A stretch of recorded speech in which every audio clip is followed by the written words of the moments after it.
नमस्कार, म नारायण प्रसाद खतिवडाको तर्फबाट सामाजिक कक्षाको अर्को कक्षामा हामी आज जोडिन लागिरहेका छौँ।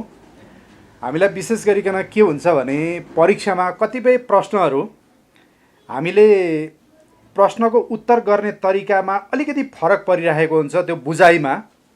उदाहरणको लागि सामाजिकीकरणका कुनै 4 प्राथमिक तत्त्वको बारेमा जानकारी दिनुहोस् भन्ने खालको प्रश्न आयो भने विद्यार्थीको के सोचाइ हुन्छ भने हामीले सामाजिकीकरणका 4वटा तत्त्व भनौँ न, परिवार, दौतरी समूह, नातेदार भन्दै हामीले त्यो पोइन्ट मात्रै लेख्ने हो अथवा पोइन्टको व्याख्या गर्ने हो। 4वटाको जानकारी दिनुहोस् भनेर परीक्षामा भनेको हुन्छ। अनि विद्यार्थीले 4वटा मात्रै बुँदा लेखेर मैले प्रयोग गर्दै आएको सामाजिकीकरणका तत्त्व भनेर 4वटा बुँदाको मात्रै लेखेर छोड्यो भने चाहिँ त्यो हामीलाई पुग्दैन। त्यही प्रश्न म्याथ साइन्समा भएदेखि कम्प्लिट हुन्थ्यो होला, तर हाम्रोमा चाहिँ बुँदा लेखेर छोटो छोटो जानकारी दिनुपर्छ।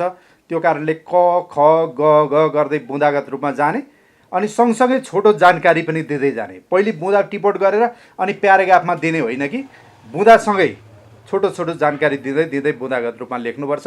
यस्ता प्रश्नहरूले धेरै झुक्क्याउँछ। पहिले पनि हामीले कपी जाँच गर्दाखेरि यसरी पाएका छौँ। त्यो कारणले यसमा एकदमै ख्याल गर्नु होला। हामीले व्याख्या गर्नुहोस्, विवेचना गर्नुहोस्, कारण दिनुहोस् भनेर भन्यो भने अनिवार्य रूपमा बुँदागत रूपमा छोटो छोटो जानकारी दिएर लेख्नु होला। हवस् त, धन्यवाद।